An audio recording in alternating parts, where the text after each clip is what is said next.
Have you ever been halfway through a story? Maybe something you cared about deeply, only to realize the person across from you is barely listening? Maybe their eyes flick to their phone or they nod mechanically. Now, let me ask, how often do we do the same? Real listening is an act of generosity. It's about attention and affirmation, but also about letting go of your own needs just for a moment to truly tune in. In neuroscience, this is linked to attentional control. Think of your focus as a spotlight, and for a while, it's not about you at all. Imagine the impact. Your partner, friend, or colleague walks away feeling understood, valued, and, most importantly, connected. Connection. That's the word we're chasing here.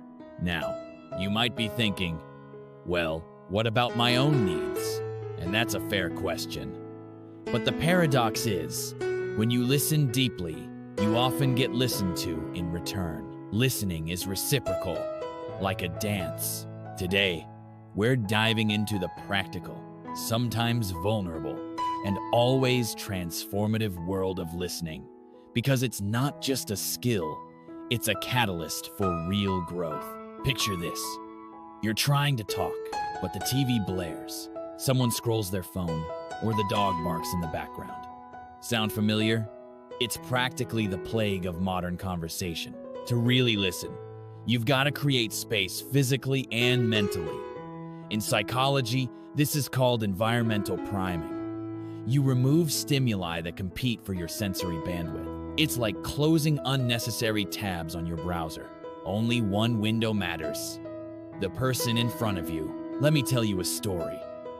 Tony tried to connect with Joan each night, but the chaos of dinner and bedtime drowned their words. It wasn't until he shut the door, put down the paper, and made eye contact that things began to shift. Now you might be thinking, that sounds easy, but what if life just doesn't allow for it? Even 3 minutes of undivided attention can be more powerful than hours of distracted chatter. Set the scene for connection. Make it a ritual. Your relationships will thank you. Let's be honest, real attention is rare. Most of us listen just enough to formulate our reply. But intentional focus is different.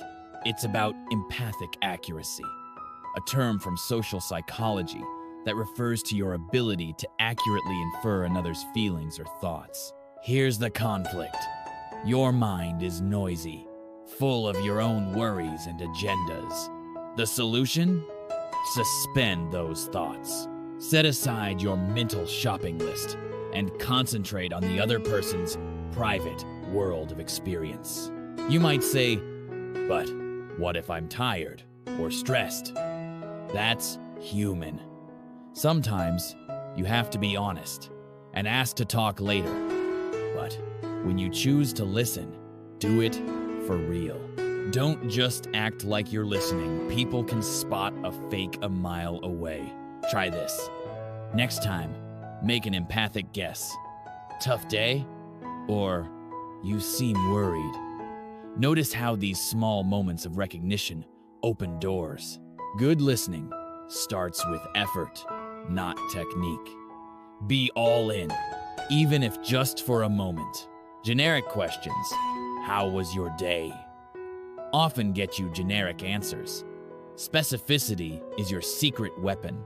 It signals you're truly present. In communication theory, this is called contextual anchoring. Tony learned this the hard way. When he shifted from "how was your day" to "how did it go at the pediatrician," Joan finally felt seen. That's the pivot. From vague interest to targeted curiosity. Try asking, what was the highlight of your week? Or, what did you feel like saying in that meeting? It's not about prying. It's about showing you care about the specifics of someone's life. Now you might wonder, won't this come off as nosy? Not if it's done with respect and genuine interest. People blossom when they realize you're truly curious about their story. Start using questions as keys, not battering rams. Unlock connection, one detail at a time. Here's a tough truth. Most people aren't interested in your point of view until they feel heard. That's social reciprocity at work, a principle as old as time. The conflict? You have your own needs, opinions, and burning stories itching to come out. But if you leap in before hearing the other person, you risk shutting them down. Let me challenge you. Try suspending your agenda. Ask, what's on your mind? Then actually wait for the answer. This is active withholding, a listening strategy where you pause your own story for theirs. Now, you might resist, but what if my needs never get heard? Trust me, when you invest in other stories first, you're building the trust bank. And that pays dividends. Listening is an act of maturity. Delay your own voice just long enough to let someone else's be fully heard. Let's clear something up. Listening isn't passive. There's a big difference between being silent and being engaged. Think of active listening as the mental equivalent of leaning in your body language. Your expressions, your questions all signal, I'm here. The conflict? Compliant listeners often morph into non-selves, losing their voice in a desperate bid for harmony. They nod, smile, agree, but never ask or participate. That's not connection. That's self-erasure. Resolution lies in engagement. Ask clarifying questions. What did you feel like saying? Or, what was the best part? This is what psychologists call reflective inquiry.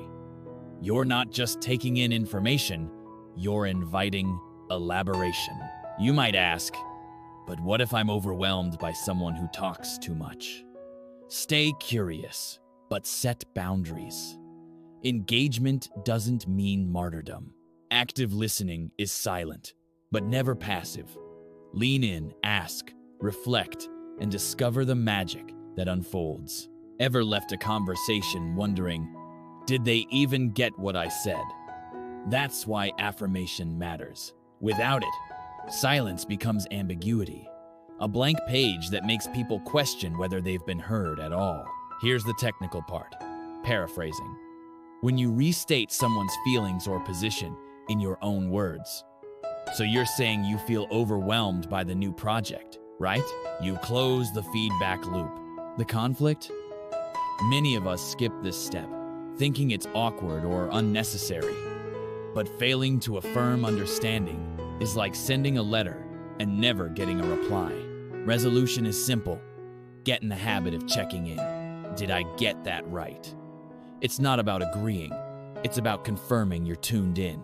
This tiny act of affirmation transforms conversations from transactional to transformational.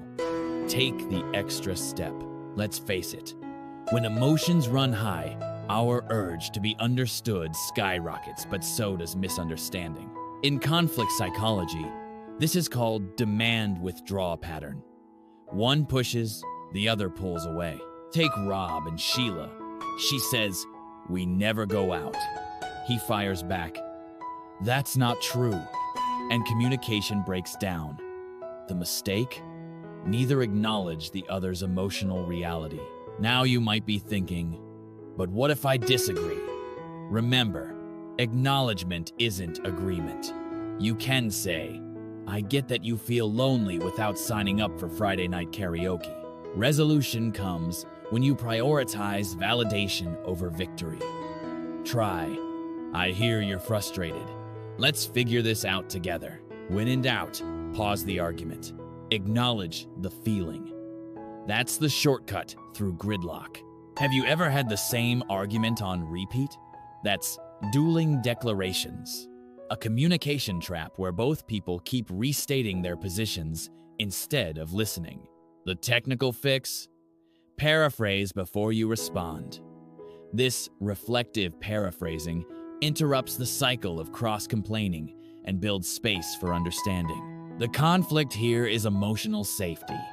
People fear that acknowledging the other's view means surrendering their own. But the truth? Paraphrasing is just temporary surrender of the mic, not of your beliefs. Try.